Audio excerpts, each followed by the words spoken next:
This story takes place a long, long time ago. The story starts 2,407 years ago. It is so far the oldest story that I have ever told on this podcast. But even though this individual was alive many, many centuries ago, I don't know if I have covered someone before that has had a bigger impact on the world today. Well, at least in the academia world. Hi, my name is Courtney Jewell, and you are listening to the first episode of the 5th season of History Shelf, a podcast about history that proves that sometimes fact is even more interesting than fiction. Welcome to Season 5 of History Shelf. This season is titled History, Taylor's Version. That is because these 14 people that I will be covering this season all have one thing in common. The one thing they have in common is they all have been name-dropped in a Taylor Swift song. Now, don't stop listening if you are not a fellow Swiftie like me. This season is not going to be about Taylor Swift. You don't have to be a Swiftie to enjoy this season. You just have to be a history lover. So please, stay. What we are going to do is you and I are going to go on a little adventure that spans 2,404 years. The people that I am going to cover this season were fearless leaders, people from the screen, poets straight from the tortured poets department, and people who were just trying to find a place in this world. Some of these stories may be stories of happiness. They may be sad, beautiful, tragic, but long story short, I hope that you will be enchanted to get to know the stories of these historical figures all too well. So, are you ready for it? For this week, I am talking about Aristotle.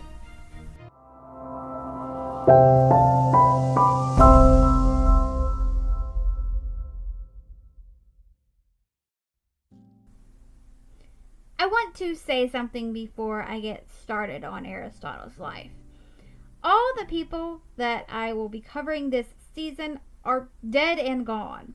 So, if you are wondering where Tim McGraw's episode is, or where Stella McCarthy's episode is, there isn't going to be one.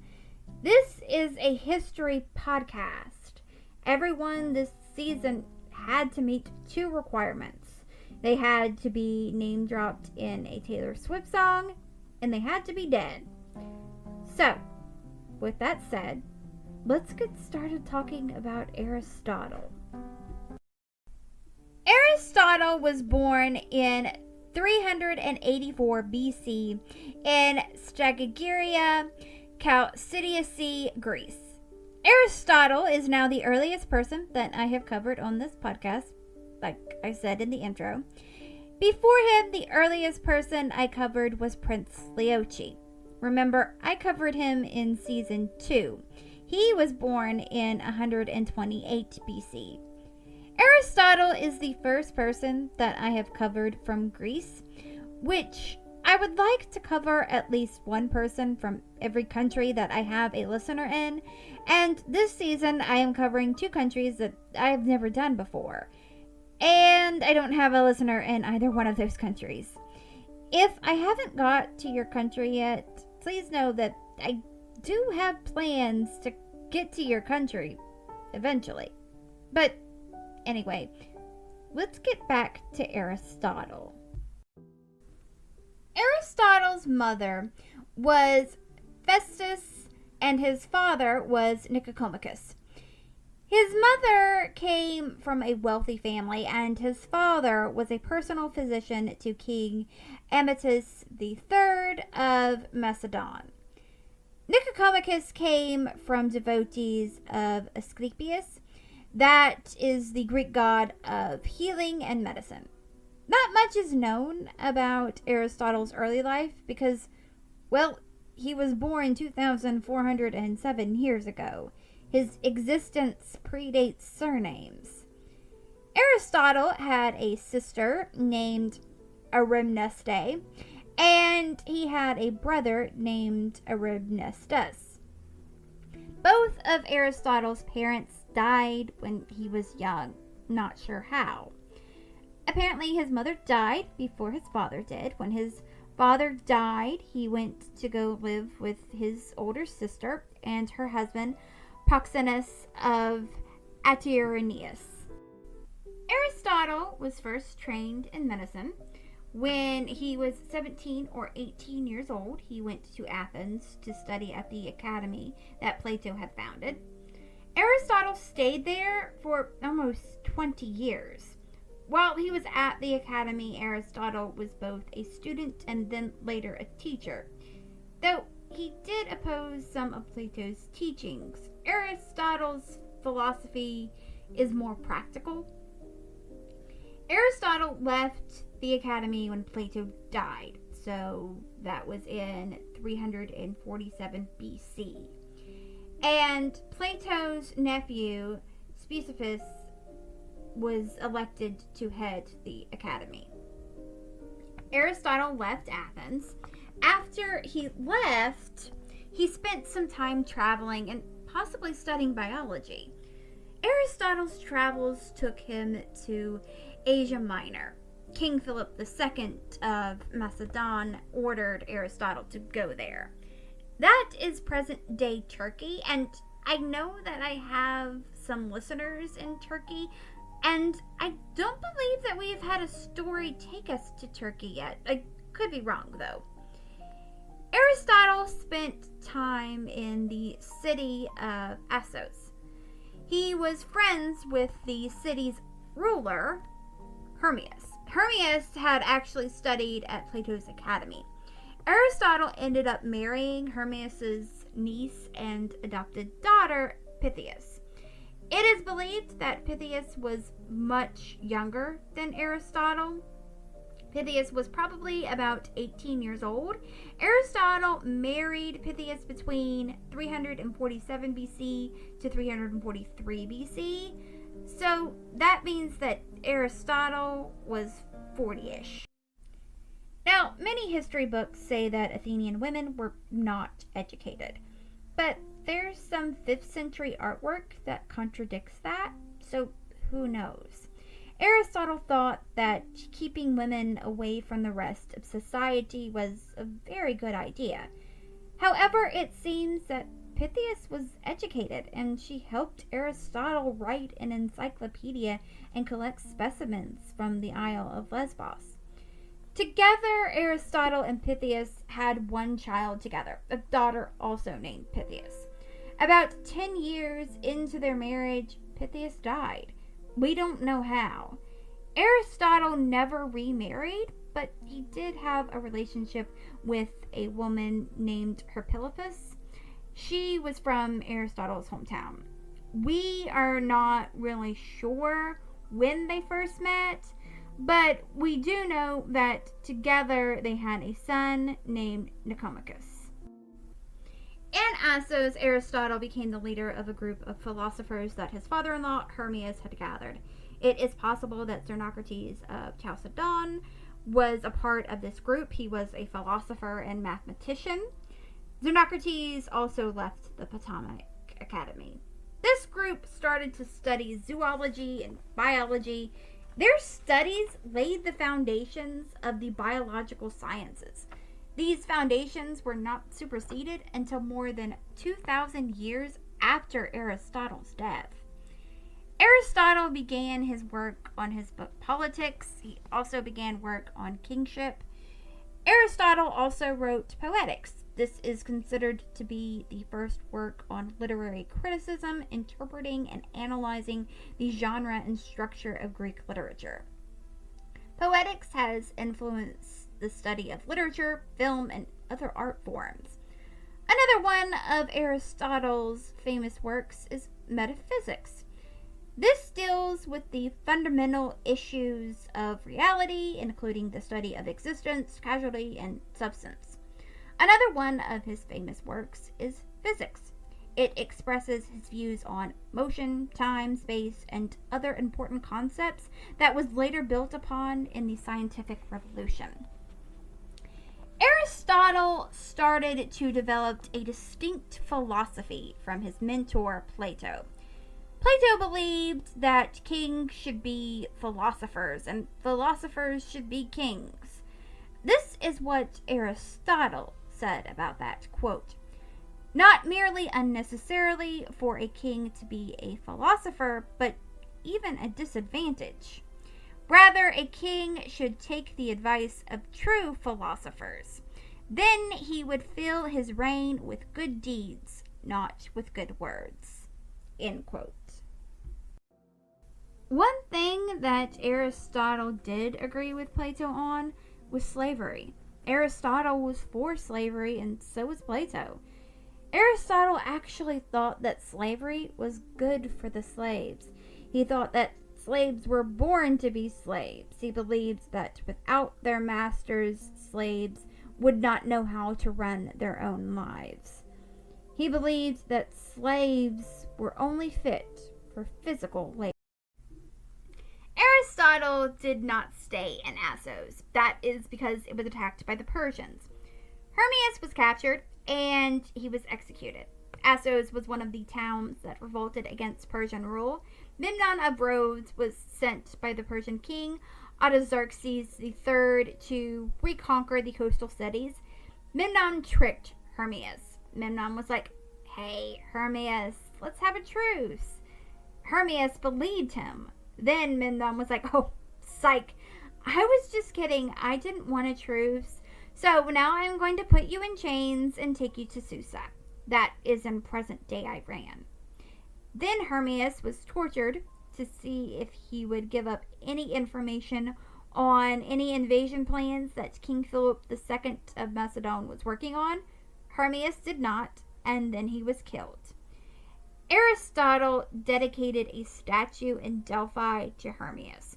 That is in Greece, and ancient Greeks thought that Delphi was the center of the world, which, that's a little cocky to think that you're the center of the world, but okay. Aristotle also composed a hymn to virtue in Hermias' honor. It goes, quote, "O virtue won by earnest strife, and holding out the noblest prize that ever gilded earthly life, or drew it on to seek the skies.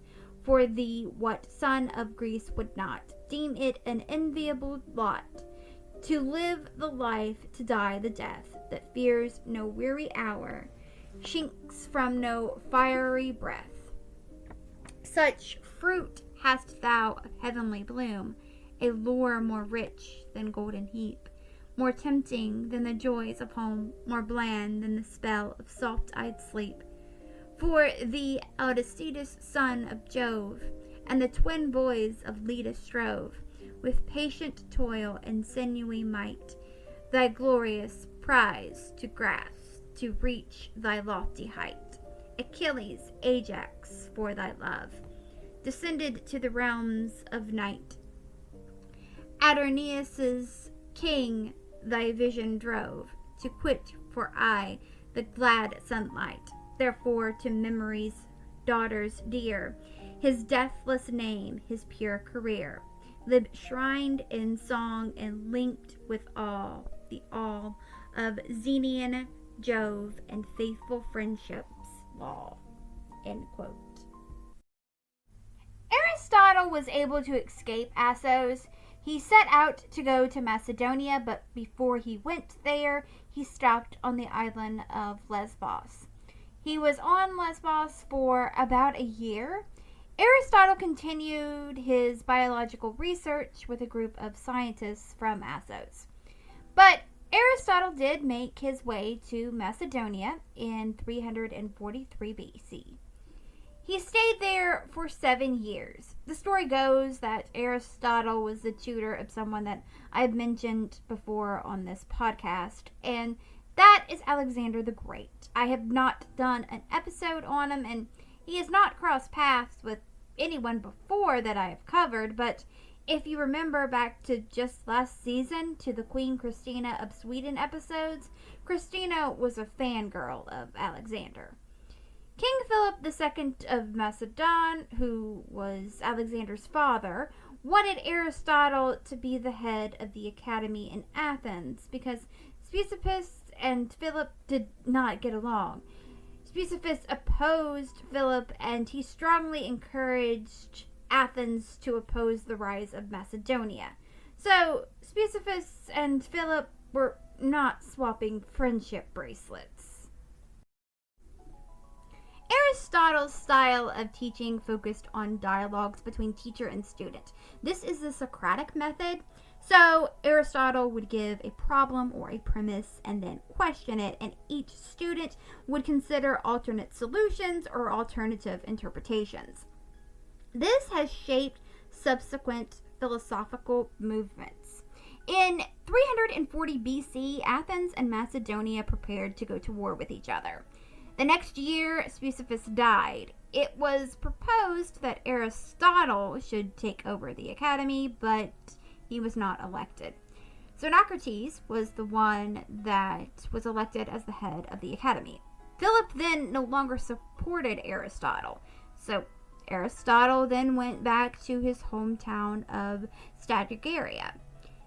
The circle of philosophers and scientists followed Aristotle.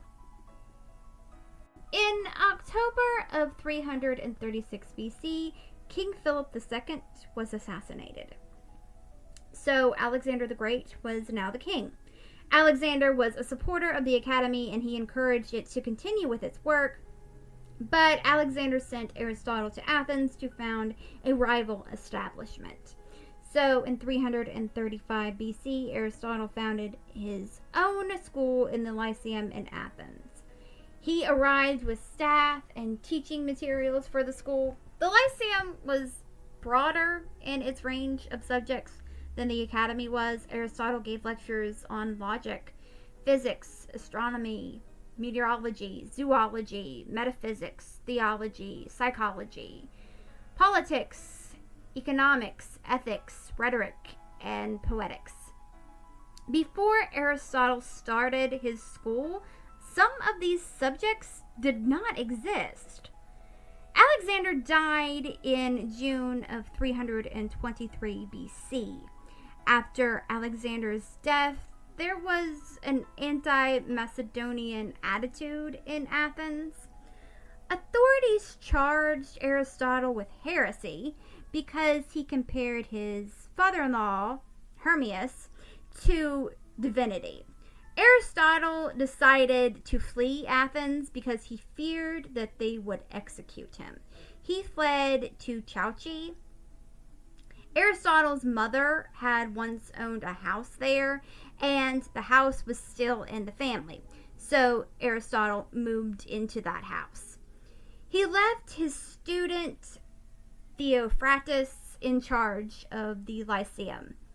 Aristotle died the following year in 322 BC of some kind of stomach disorder. He was 62 years old. Aristotle was portrayed in the movie Alexander. He has been depicted in many paintings. I will put pictures of all of the paintings on this podcast's TikTok and Instagram. There are many statues of him all over the world. There is Aristotle's Park that is in his hometown. The Aristotle Mountains in Antarctica are named after him. Aristotle was the first known person to speculate that there is a landmass in the southern high latitude region, and he called it Antarctica. Aristoteles is a crater on the moon. There is also an asteroid named Aristoteles, and of course, he is mentioned in a Taylor Swift song. Taylor mentions him in the song So High School. So High School is track 22 off Taylor's 11th studio album called The Tortured Poets Department, The Anthology. The song is in the anthology part of the album. But the biggest part of his legacy is the fact that 2,345 years after his death, we are still studying his works. He was a pioneering figure in the development of scientific reasoning, and he laid the foundations of many subjects that are studied all around the world. And that was the life of Aristotle. Thank you so much for listening to the first episode of the 5th season of History Shelf. I am going to cover 14 people this season, like I said in the intro. I usually cover 15 people a season, but Taylor Swift has only name dropped 14 people in her songs so far. So that's why it's only 14 this season. Next week's episode is going to be about Cleopatra. I hope you come back for that. A few things before we go. If you want to follow this podcast on social media, the TikTok is at History Shelf. The Instagram is at history_shelf_pod. The Twitter is at History Shelf Pod. And the Facebook page is History Shelf Podcast. If you want to help out this podcast financially, there are a few ways you can do that. One is you could buy merch from the History Shelf merch store, or you can become a Patreon. This podcast is always going to be free, but there are some perks that come along with becoming a Patreon. The first tier is called History Student, and that is $1 a month. And with that, I will give a shout out to you on all social media platforms that History Shelf is on. The second tier is called History Fan, and that is $3 a month, and with that you get the first tier, plus you get to vote in a poll that helps me choose the theme for the next season of this podcast. The third tier is called History Buff, and that is $20 a month, and with that you get the first 2 tiers, plus you'll get a handwritten note of thanks mailed to you from me. And the last tier is called History Lover, and that is $40 a month, and with that you get the first 3 tiers, plus you get to choose one item from the History Shelf merch store. You can choose any item that you want except for the zip-up hoodie. You can also take out ad space on this podcast. I have a gig on Fiverr that lets you do that. Also, if you click on one of the affiliated links and you buy something that helps support the podcast, there's one for Riverside, one for Amazon, and one for Bookshop. But if you don't want any of the merch, and you don't want any of the perks, and you don't want to buy anything, but you still want to help support this podcast, I have turned on listener support on Spotify for podcasters. The links to everything that I just mentioned will be in the show notes. But as always, the best way that you can help support this podcast is just to continue to listen to it. And there are a few other ways you can help out for free. One is if you are listening on a platform that lets you rate this podcast 5 stars and or leave a positive review. If you do that, that would be very helpful. Also, sharing this podcast on social media with your friends and family. That would also be very helpful. All right, well, until next time, keep learning, keep loving history, and come back for next week's episode. Bye.